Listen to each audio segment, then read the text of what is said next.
2 वर्ष पूर्ण होने पर सुशासन को लेकर के और आज हमारे बीच केंद्रीय मंत्री आदरणीय गजेंद्र सिंह जी शेखावत साहब पधारे हैं।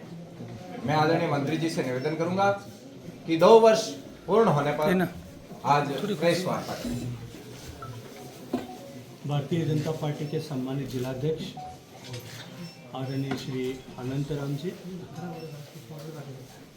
आज इस प्रेस वार्ता में हम सब के बीच में उपस्थित चौटन के सम्मानित विधायक आदरणीय आदूराम जी, बाड़मेर शहर की विधायिका आदरणीय श्रीमती प्रियंका जी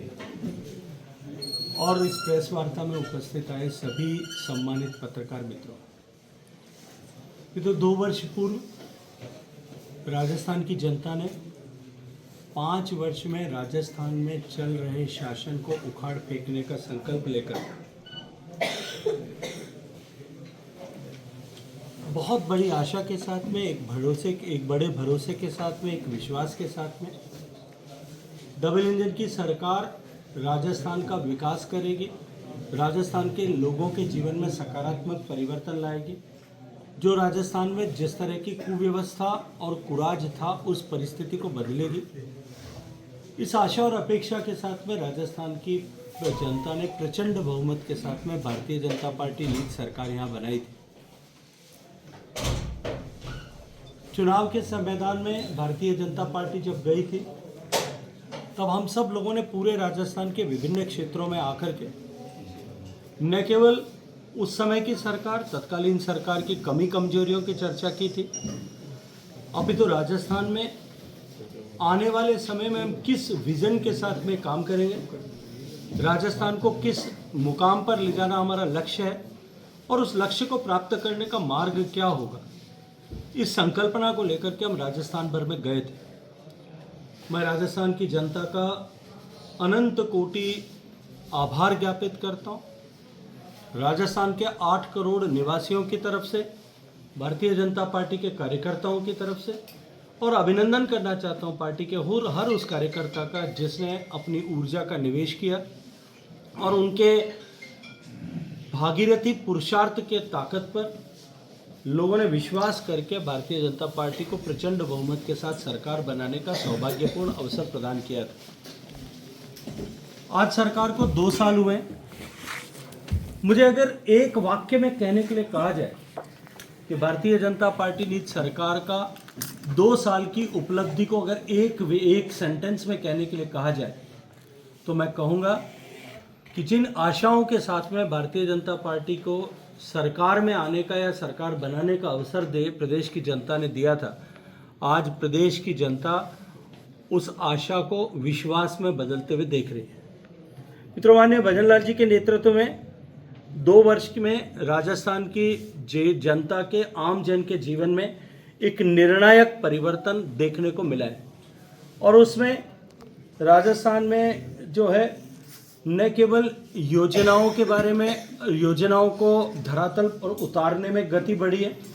देश की सरकार की योजनाओं को धरातल पर उतारने में प्रगति हुई है, अपितु नई अभिनव प्रयासों के आधार पर भी राजस्थान के आम जन के जीवन में परिवर्तन लाने के लिए नई सर्वस्पर्शी और लोक कल्याणकारी योजनाओं को प्रारंभ किया है। मैं आज आप सबके बीच में केवल योजनाओं को गिनाने या आंकड़ों की चर्चा करने का काम करने नहीं आया हूँ, अपितु मैं ये बताने के लिए आया हूँ कि माननीय मुख्यमंत्री जी के नेतृत्व में पिछले 2 वर्ष में राजस्थान के आम नागरिक का जीवन किस तरह से परिवर्तित हुआ है और मैं कुछ छोटे छोटे विषयों को आपके बीच में रख करके अपनी बात को समाप्त करना चाहता हूँ। 2 साल पहले राजस्थान में जिस तरह की परिस्थितियाँ थी,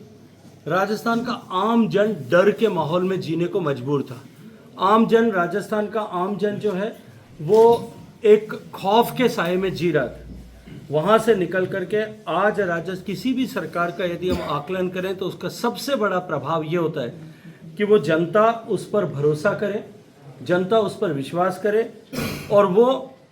सरकार के दिए गए भरोसे के आधार पर बेखौफ होकर के अपना जीवन यापन कर सके। इन 2 वर्षों में राजस्थान में जिस तरह की परिस्थितियां बनी है, पहले राजस्थान में घर से बेटी निकल करके जब कॉलेज जाती थी, स्कूल जाती थी, पढ़ाई करने के लिए जाती थी, काम के सिलसिले में, काम के लिए घर से बाहर किसी प्रतिष्ठान में, ऑफिस में जाती थी, जब तक वो लौट कर वापस नहीं आती थी तब तक उसके माँ का हृदय जो है वो धक धक करता था। उसको डर लगता था क्योंकि राजस्थान में माताएं, बहनें, बेटियां सुरक्षित नहीं थी। आज राजस्थान की बेटी जब घर से निकल करके जाती है और माननीय भजन लाल जी की दी हुई स्कूटी पर जाती है, साइकिल पर जाती है, तब आज राजस्थान में उसकी माँ बेखौफ होकर के जो है वो रहती है, क्योंकि राजस्थान में भारतीय जनता पार्टी की माननीय भजन लाल जी के नेतृत्व में सरकार काम कर रही है। इसके अतिरिक्त गरीब एक खौफ के साए में जीने को मजबूर होता है कि पता नहीं सरकार हमारा हैंड होल्डिंग करेगी कि नहीं, हमारा हाथ पकड़ेगी कि नहीं, योजनाओं का लाभ हम तक पहुंचेगा कि नहीं, जो योजनाएं चल रही है वो कंटिन्यूटी के साथ में चलेंगी कि नहीं। लेकिन आज राजस्थान में बेखौफ होकर के पूरे विश्वास के साथ में गरीब भी रहते हैं कि उनको पता है कि सरकार में उनकी सुनवाई भी होगी और उनकी सार संभाल भी होगी। आज राजस्थान का आम आदमी ये मानता है कि राजस्थान में भारतीय जनता पार्टी की सरकार ने केवल घोषणाएं नहीं की है, अपितु उनके जीवन में परिवर्तन लाने का काम राजस्थान में हुआ है। और ये परिवर्तन माननीय भजन लाल जी के नेतृत्व में, उनकी संवेदनशीलता के चलते हुए, और जो जीरो टॉलरेंस की नीति अगेंस्ट करप्शन और जो है लाल फीताशाही के तहत है, उसके चलते हुए ये राजस्थान में हासिल किया है। मित्रों, मैंने जैसा अभी भाषण में भी चर्चा की, माननीय प्रधानमंत्री नरेंद्र मोदी जी ने गरीब महिलाओं के दर्द को समझा था, और मैं आपको सिर्फ स्मरण कराना चाहता हूँ कि देश के प्रधानमंत्री या नेता पर देश की जनता किस तरह से विश्वास करती, या प्रदेश की जनता प्रदेश के मुखिया पर किस तरह से विश्वास करती। माननीय प्रधानमंत्री जी ने एक संकल्प देश के सामने रखा और देश के ऐसे लोगों से अनुरोध किया, आग्रह किया, उनका आह्वान किया जो सक्षम है, जिनको सब्सिडी की आवश्यकता नहीं है, और उन्होंने कहा था कि यदि आप अपने गैस सिलेंडर पर मिलने वाली सब्सिडी को स्वेच्छा से छोड़ दें तो मैं उस बचे हुए पैसे से गरीब माँ के आंखों के आंसू और उसके फेफड़ों में जाने वाले धुएं को मिटा सकता हूँ। और मुझे आज गर्व होता है, जब 11 साल बीत चुके हैं उसके बाद मैं गर्व के साथ में कह सकता हूँ कि देश में 12 करोड़ महिलाओं के घर तक जो गैस का चूल्हा पहुँचा, जो उज्ज्वला का गैस सिलेंडर पहुँचा, उसके पीछे 2-2.5 करोड़ से ज़्यादा ऐसे लोगों की स्वेच्छा से छोड़ी हुई सब्सिडी थी। उसने एक सीड प्लांट किया, उसने एक बीज प्रतिपादित किया जिससे उज्ज्वला योजना जो है हर घर तक पहुँच सकी। उज्ज्वला योजना बनने के बाद में माननीय प्रधानमंत्री जी का ये संकल्प कि उज्ज्वला गैस धारक माताओं बहनों को सब्सिडाइज सिलेंडर मिलना चाहिए, तो देश की सरकार ने फैसला किया कि 600 रुपये में हर उज्ज्वला धारक महिला को सिलेंडर मिलेगा। मैं याद दिलाना चाहता हूँ सिर्फ आपको कि जब एक जमाना था जब कैबिनेट फैसला करती थी कि गैस के सिलेंडर में सब्सिडी जो है 6 सिलेंडर तक दी जाएगी, और बाद में उस फैसले को, कैबिनेट के फैसले को जो है कि एक पार्टी के नेता जो किसी संवैधानिक पद पर नहीं होते हुए भी उसको फाड़ करके मीडिया के दोस्तों के सामने फेंक देते थे। लेकिन ये संवेदनशील सरकार है, देश की सरकार ने 600 रुपये में सब सिलेंडर देना शुरू किया। हम जब चुनाव के राउंड में आए थे तब हमने कहा था कि भारतीय जनता पार्टी की सरकार यदि बनेगी तो हम 450 रुपये में उज्ज्वला गैस धारक माताओं बहनों को सिलेंडर देंगे। और मैं आज गर्व के साथ में कह सकता हूँ कि आज 450 रुपये में गैस का सिलेंडर मिल रहा है, और जिसका असर उन माताओं बहनों की मात्र रसोई तक नहीं है, अपितु उनके स्वास्थ्य पर, उनके बच्चों की पढ़ाई के लिए दिए जाने वाले समय पर, और इसके साथ साथ में उनके परिवार के मासिक बजट पर इस बचत के माध्यम से बन रहा है। अब आज उज्ज्वला गैस धारक माता बहन जो भोजन पकाती है उसकी आंखें धुएं से नहीं जलती, उसको लकड़ी ढोने की या जो है गोबर बीन करके थिपड़ियाँ थापने की आवश्यकता नहीं पड़ती। वो पैसे बचा करके न केवल समय बचाती है अपितु पैसे बचा करके अपने बच्चों को बेहतर न्यूट्रिशनल मील मिल सके, बेहतर पौष्टिक खाना मिल सके, इस पर खर्च कर पाती है। और मैं आपको सिर्फ आपकी जानकारी के लिए बताना चाहता हूँ कि 4,82,00,000 रिफिल्स जो पिछले 2 साल में राजस्थान की सरकार बनने के बाद में इस उज्ज्वला गैस धारकों को जो 150 रुपये सब्सिडी दी गई है, उसके चलते हुए राजस्थान के की जनता को लगभग 862 करोड़ रुपए की बचत जो है उन माताओं बहनों को हुई है। इसी तरह से अन्नपूर्णा रसोई जो माननीय मुख्यमंत्री जी की प्रेरणा से प्रारंभ हुई कि कोई भी व्यक्ति प्रदेश में भूखा न सोए। भूख से सुरक्षा की भावना जो है वो जगाना और ऐसी सुरक्षा का चक्र प्रदान करना सरकार का काम है। आज एक तरफ माननीय मोदी जी के नेतृत्व में देश के हर गरीब के घर को, और न केवल बीपीएल परिवार को अपितु बीपीएल परिवार के ऊपर भी 80 करोड़ लोगों को 5 किलो अनाज मुफ्त हर साल दिया जाता है। और ये दुनिया का सबसे बड़ा सोशल सिक्योरिटी प्रोग्राम है जो आज तक विश्व में किसी देश ने कभी नहीं चलाया, चला भी नहीं सकते, क्योंकि दुनिया में चाइना को छोड़ करके अमेरिका के अलावा भारत के अलावा किसी देश में पॉपुलेशन भी उतनी नहीं है कि 80 करोड़ लोगों को वो मुफ्त भोजन दे सके। लेकिन उसके बाद में भी राजस्थान की सरकार ने 600 ग्राम थाली का वजन हो इसको सुनिश्चित किया और उसमें अपने मिलेट्स का समावेश किया। ये केवल पोषण मात्र नहीं था अपितु राजस्थान के गरीब व्यक्ति को एक मानसिक सुरक्षा देने का काम किया। आज दिहाड़ी मजदूरी करने वाले व्यक्ति को भी पता है कि वो भूखा नहीं सोएगा। गरीब बुजुर्ग अगर अकेला परिवार में बेसहारा है तो उसको भी पता है, उसको सरकार पर भरोसा है कि उसे सम्मान के साथ में भोजन मिलेगा, उसे भूखा नहीं सोना पड़ेगा।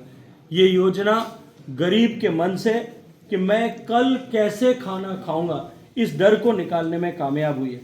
इसी क्रम में मैं आप सबसे निवेदन करना चाहता हूं कि राजस्थान के ऐसे बुजुर्ग और पेंशनधारी जिनके जीवन में एक डर रहता था, एक खतरा रहता था कि खाने के अतिरिक्त मेरे आवश्यकताओं की आपूर्ति, यदि छोटी मोटी भी कोई आवश्यकता होगी तो उसकी आपूर्ति कैसे होगी, उस आपूर्ति को पूरा करने के लिए माननीय मुख्यमंत्री जी की सहृदयता का मैं अभिनंदन करता हूं कि जो पेंशन 400 रुपये थी उसको 1000 रुपये की घोषणा करने की घोषणा मात्र पिछली सरकार ने की थी, डिलीवरी नहीं थी। लेकिन हमने 1250 रुपये तक न केवल उसको बढ़ाया अपितु उस 1250 रुपये पेंशन को गरीब के घर तक पहुंचाने में हमने कामयाबी प्राप्त की। मित्रों, एक शहर में रहने वाले व्यक्ति को, आपको और शायद जो है संपन्न लोगों को 1250 शायद बहुत छोटा फिगर लग सकता है, लेकिन एक ऐसा बेसहारा गरीब जिसके पास में एक भी रुपए की आमदनी नहीं, जिसके पास में किसी एक रुपए भी कहीं से आवक होगी इसका कोई भरोसा नहीं, उसके लिए 1250 रुपये बहुत बड़ी सहायता है। उसको मुफ्त अनाज मिल जाए, उसको अन्नपूर्णा रसोई से भोजन मिल जाए और उसके बाद 1250 रुपये अगर उसे मिले तो वो उसके लिए समय पर प्राप्त की गई एक संजीवनी बूटी की तरह है। और मैं और जिसके चलते हुए उसको किसी के भी सामने हाथ फैलाने की आवश्यकता नहीं पड़ती। माननीय मुख्यमंत्री जी के नेतृत्व में राजस्थान की यशस्वी सरकार ने 10 लाख से ज़्यादा नई पेंशन स्वीकृतियाँ की है। उसका मतलब है कि अब बुढ़ापा लोगों के लिए असहायता नहीं है। वृद्धावस्था पेंशन शुरू होने के चलते, विकलांग पेंशन शुरू होने के चलते हुए लोगों